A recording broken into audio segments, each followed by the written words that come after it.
connectivity. And it's really one of the leading agencies that is taking up the challenge of the President to provide better delivery of services in the next 100 days.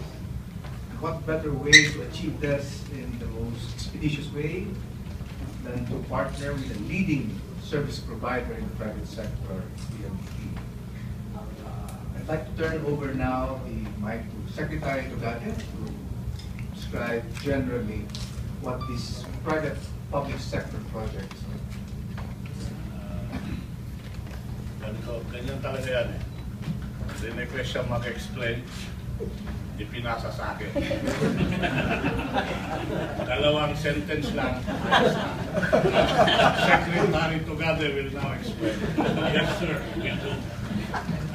Alam nyo, nung nag-umpisa yung termino ng ating bagong Pangulo na si Presidente Duterte, ang sabi niya, Art, tuntukan mo yung mga issue na kung saan galit ang mga tao, na kung saan naiinis na yung mga tao. And so, gumawa ko kami ng outline. At tinignan namin kung ano yung mga problema ang kinaiinisan ng tao. Nandiyan yung tinatawag na trafiko, nandiyan yung tinatawag na congestion, nandiyan yung mga samot-saring mga bagay na kung saan mas maraming panahon ang ginugugol ng ating mga kababayan sa kalsada. Mas marami pa sa kalsada kaysa sa sariling tahanan. Importante rin ho na habang sila'y nag-aantay ng kanilang masasakyan, mapakalsada, mapasariles, mapasalin, papawid. Kailangan ho, merong tinatawag ng sabi nating Undersecretary ng connectivity. Yung connectivity ho, na alam ko, na alam ninyo, ay nandun sa cellphone. Ganyan na ho yung teknolohiya ngayon. Ang connectivity kung isang metro, 10 kilometro, o bayan-bayanan yung telepono ang importante. And so, sabi rin ng ating Presidente Duterte, sabi niya, Art, tignan mo kung saan may papakita natin sa sambayanan na ang problemang transportasyon ay trapiko ay matutugunan lamang kung tayo'y magtutulong-tulong at sama-sama sa tinatawag na private sector. Bago ko kami naupo, inumpisahan ko ng kausapin yung mga stakeholders. Yung mga iba't ibang mga tao, negosyante o organisasyon na kung saan sila ay nag-aalok ng mga tools and equipment para sa connectivity. Na kung saan yung mga taong ito, yung organisasyon ay matatawag natin na talagang pader sa negosyo. Kasi kung makakapag-partner ka sa pader sa negosyo, ibig lang kong sabihin nun, papakita natin na nagtitiwala yung mga pader na negosyante sa pamunuan at sa administrasyon ng Presidente Duterte. Ang isa hong proyektong napag-isipan namin, kasi alam nyo naman ang mga tao, pamilihin mo sila, merienda or preload. Ma'am, anong pipiliin mo? Kung may problema ka ma'am, nag-aantay ka sa boyfriend o nag-aantay ka sa girlfriend para hindi ka lalong mainis, anong gagamitin mo ma'am? Cellphone. At kung meron kang free, okay lang. Yan marahil napakasimpleng predicate o fundamental predicate or platform upon which this project stands. We want to have connectivity and communication from point to point, and it must be a reliable connectivity. Hindi ho yung pamporma, pang-photo o yung tutuhan ng connectivity. Kaya nga, pag nakipag-partner ka sa isang higante at pader, sir, merong kredibilidad. At kung lalagyan mo na yung connectivity na yun, yung tinatawag na 1 gigabyte, yung natawag doon, gigabit. Ang tawag doon, may kredibilidad kaya. Kanina, ina-explain nila kung ano yun. Ayaw ko naman mag-i-inactive dito eh. Ang ibig lang mong sabihin nun, pag ikaw nag-text, o ginamit mo yung cellphone mo, 1,000 kayo sabay-sabay, pwedeng gamitin niya. Matagal, maliwanag, at kaaya-ayang konversasyon. Pag meron ka nito, galit na ba? Pag antay ng flight mo, siguro hindi. kasi may ginagawa ka. Pero dapat lang na dapat on time din yung aeroplano. Dapat gano'n. So pagsasama-samahin natin ngayon. Napaka-importante ito not only because it provides connectivity as we want it to be, but more importantly, we want to show to the public that the business world, with the bigger businessmen that they are willing to tie up with government to be in what we call government service for the benefit of the men. Ito ho yung ibig sabihin ng air season na to. Hindi lang ho yung libreng wifi.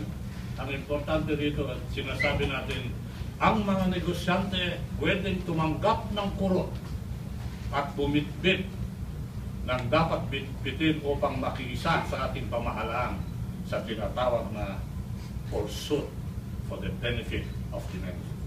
Ito ho ang ibig sabihin nito. Alam nyo, bibigyan ko kayo ng scoop. Dapat pinirmahan na natin to last week pa eh. Pero magkaroon ng konting antala. Hindi ko natatanungin kung bakit nagkaroon ng konting antala.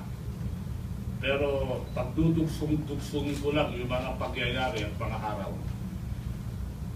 Inisip ko na marahil ginawa itong araw na to para malapit sa kaarawan ng ating chairman and chief.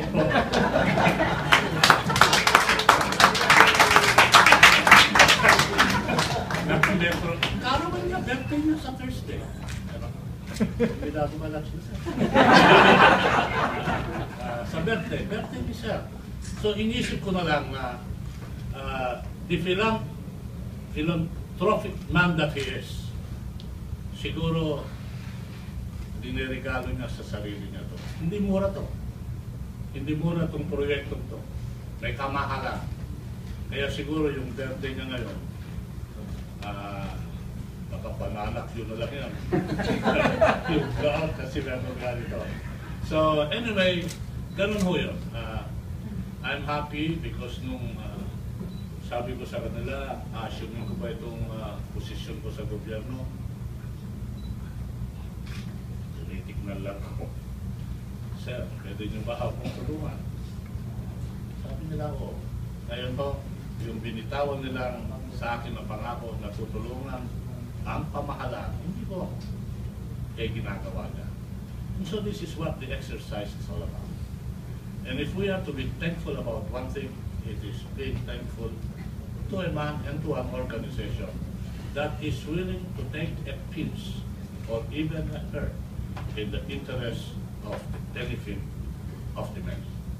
So today, I will sign this agreement, sir, with glee in my heart, with the happiness kasi sasabihin ko na rin, boss ko, kaibigan ko eh. Di ba magandang nakikisan isang kaibigan sa isang paghahanap buhay o katungkulan na hindi man madali, napakahirap. So, your help, sir, and your support strengthens me. I know the difficulty of what I'm trying to tread into. But when I have people that trust me and willing to extend their arm of support, the difficulty lessens a little bit.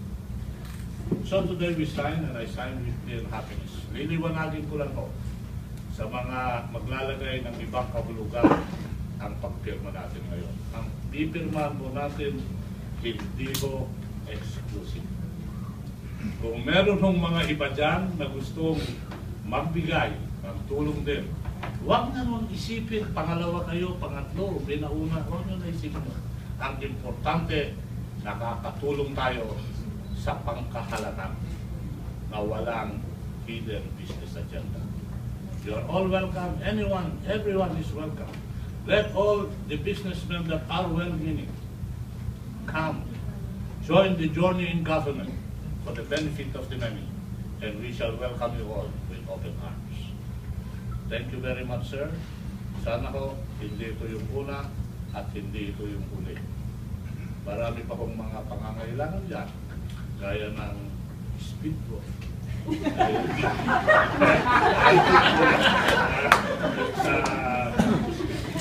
Mga pangangailangan. Hindi ko naman sinasabing pag-isipan nyo na ngayon, sir. Kung iisipin pa sa susunod na birthday, anyway, thank you very much, sir. Maraming salamat.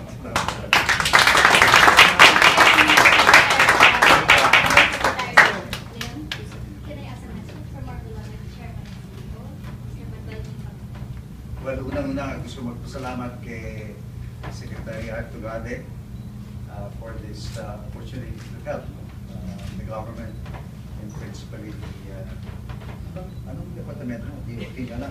DOT? Nawala yung C. Nawala yung C. Pero mo yung C, pagpasok nila, meron na silang programa. Well, matagal ko nang kilala si Sec because of San Beda College. No? Nakita kami sa many years ago nung sa suporta sa team sa Beda. Hindi ko lang sabihin kung gaano siya magmura. Natatalo sa basketball. Pero napakagaling ko lang Tagalog. Anyway, we served on the board of trustees of San Pedro for so many years, and I must say he was very active and contributed a lot to the school. And when he took on the job as secretary of DOT, I said I think he should take on the role, and whatever he might need from us, any kind of support, we're more than willing to help. For being such a good friend, and good servant of the country. On my way over, napaka-bigat ang traffic lang kasi Mabawasan na ng konti. hindi kasi parang yung eskwela dyan yata medyo sobrang traffic. Eskwela yun. Ay, mukhang may pinaghuhubukan. Pero iniisip ko, siguro bumalik lang sa opisina because iniisip ko nga baka humingi pa ng mga fast patrol craft. Kasi yun ang sinabi ni Presidente sa Davao, di ba? But I told Sec Tugade, tutulong din kami doon. An appointment with the ambassadors. Executive Secretary regarding the condition for fast track. Sabi namin, Sec, we will help. Yan ang gusto ng Presidente. So maraming salamat and all the best. Kung anumang suporta, even prayers, Sec, will be there for you. Ay, hindi ho even prayers. Yun talaga ang kailangan. Sangkatutak na prayers.